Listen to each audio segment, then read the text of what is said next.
Hey everyone, here is a quick look at the answer key for this practice test. I'll try to get right to it and go through it quickly. Given the following data set descriptions, what's the best type of graph to represent the data? Okay, so we have lots of different options for how you do graphics, infographics. If we've got data showing students coming from 10 different communities and we want to know how many, I'm going to go with, oh, here's Ipswich, and here's Newburyport, and there's Topsfield, and there's Lynn, and there's, North Andover. You can just put these in categories. There's no relationship, there's no order, so you could move them around. So that's a bar graph. I'm thinking bar graph on that one. There's not necessarily only one right answer, but that's a good one. Data showing the temperature recorded each February 2nd, so over 20 years. So I'm thinking that along this line, here's some temperature, I don't know, February 2nd. It could be like around 32 degrees Fahrenheit. Maybe it's around freezing. There you get, that's 1 year. And then the next year it's a little warmer, and the next year it's a little colder, and then the next year you get back to where you were, and you eventually get a frequency distribution that's going to clump around some sort of central temperature that's kind of an average. It's probably going to be like a mound-shaped distribution like this. So frequency diagram, that's also called a histogram, that will show the distribution of those days. But that's a good way to go on that one. Data showing the changing temperature of the ocean near Ipswich recorded daily over 1 year. All right, so you start on January 1st, it's quite cold, you record the temperature. Then the next day it's maybe a little bit colder.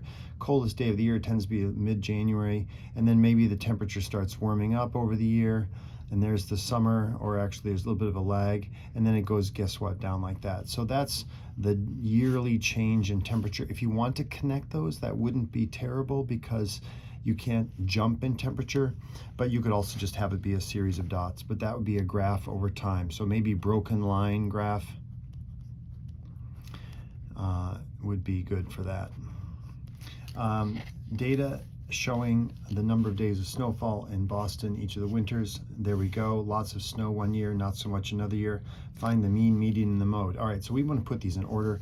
A quick way to get a sense of that, well, you can certainly go through and just rewrite it. I would do that with the smallest is going to be 9 and put a little check mark, then 10. And if you make a mistake, you can put a data point in between. There's 12, and then all the way up to 17. Sorry to make you watch me do this. You can skip me and come back at the end. 17, and then 37, and then oops, 36, see that? You gotta sneak that 36 in there, and then 40, and then 51, keep making those check marks, and then 67, and then 81. All right, so you've done that. Now just count 1, 2, 3, 4, 5, 6, 7, 8, 9, 10. There we go, 10 data points. So now find the mean, the median, and the mode. All right, so the mean, I'm going to add those all up and divide by 10. That's pretty straightforward. I'm not going to waste your time doing that now. The median is pretty easy in the sense that it's the middle one, which conveniently is these two I've got close together. So the median value is 36.5 because when it's an even number of data sets, you average the two middle numbers. The mode, there is no mode because no number repeats. Draw a box and whisker plot. Okay, to do that, we know the scale is going to be from, we can go from 0 to 100 just to give ourselves a broad scale. The lowest value is 9, so if that's 100, there's 50, there's 10, 20, 30, 40, 50, and so 9 would be right there. And then the highest is 81, so there's 60, and 80 is right there, so 81 will be right there. There are the two whiskers at each end. Then I go the median value at 36.5, so that's 35 right there. 36.5 is the median. And then I take the lower half, so I divide it down the middle. If there's a middle number, I cancel it out, so I have two data sets, but there's none to cancel out here, so I just divide it down the middle. And the middle of these, that's 12 only, so that box goes all the way down there with a short little whisker. And then it goes up to 51 here, so just a little bit beyond 50, and that's my box, and that's my whisker right there. Now, are there any outliers? Well, what I need to do is look at the distance between 12 up to 51. That's my Q3 and my Q1. And what is Q3 minus Q1? Well, that's going to be 51 minus 12. So that equals then 39. Well, I multiply that times 1.5. That's my multiplier for that's my IQR, it's called. So just call it 40. 1.5 of 40s is 60. So there's nowhere, I'm not anywhere close to having that be a whisker. So there are no outliers. And I would write down why that is, because this is then going to be just about 59. And if I add that to 51, I get 110. And my biggest data point is 81 is less than 110. So that's my explanation for no outliers. Show the method for finding the standard deviation by hand, step by step, standard deviation. Okay, so I'm going to take my average, my X bar, and step 1 is find that. Step 2 is then find the deviations. And I'm going to say, oh, well, suppose my average is like 30. I'm going to find out how far each one is away from that. I'm going to square it, and then I'm going to add them all up. You square your deviations, and then you average your squares, and then you square root that average. Okay, so I'll do that and write it down here on the photocopy, but I don't want to use the time doing it now. But we can on the calculator. Okay, so on the calculator here, I've got the data in there. It is in L2. So I just want to make sure I'm doing L2 with my 12 and 40. So I go stat and calculate. I want to do one variable stats, and I don't want L1, I want L2. So I just go second and 2 and hit enter, and then enter, enter, and there it is. My standard deviation is down there, 23.6. Not the SX, the standard deviation symbol is right there, 23.6. And I would describe how to do that as I just did. All right, so now on to the last page.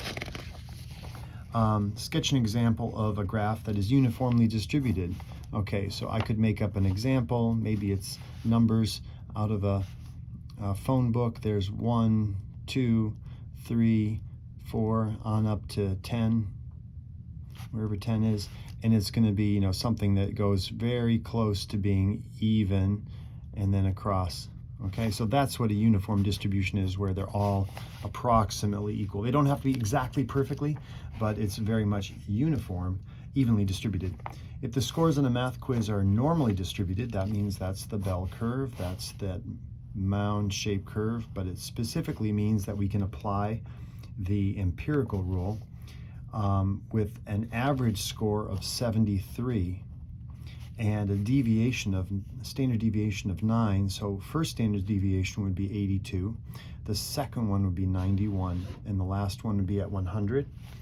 And then before that would be at 64, and before that would be at 55, and I think I'm good after that. What percentage of students scored between a 73 and an 82? Very straightforward. That's just our first number. That's 34%. If there were 27 students in the class, how many scored between a 55 and an 82? Okay, so that's going to be 13.5 plus 34 plus 34. So that's 68 plus 13.5.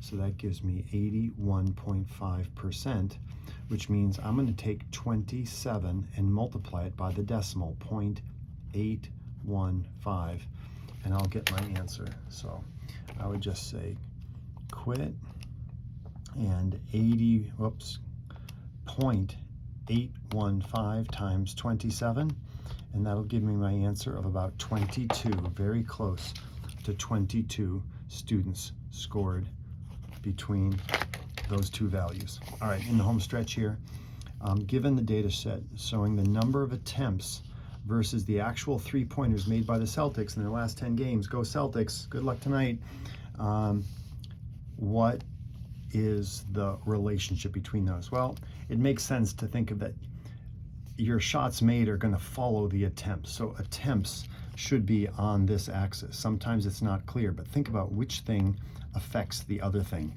My attempts, if I don't shoot, I'm not going to score. So this is the shots made. Number of shots made. All right, so label your axes, number of attempts. All right, and so I've got my graph here. I also put the data in. So there's stat, up there's edit, and you can see I put it in here into L3, 20 shots and 11 made, so it's L3 and L4. So I want to go to y equals and make sure I've got one of the plots turned on. It doesn't really help you though to turn a plot on like I just did there if I don't know what's going on with the plot. So I want to go second y equals to see, okay, I do want a scatter plot, but I don't want L1 and L2. I want L3 and L4, so I'm going to hit enter. And I'm going to go down here, and I'm going to make this into second 3, and then second 4, L3 and L4. I hit enter, I'm good. If I do zoom 9, I should see there's my scatter plot. Looks like there's a trend upwards.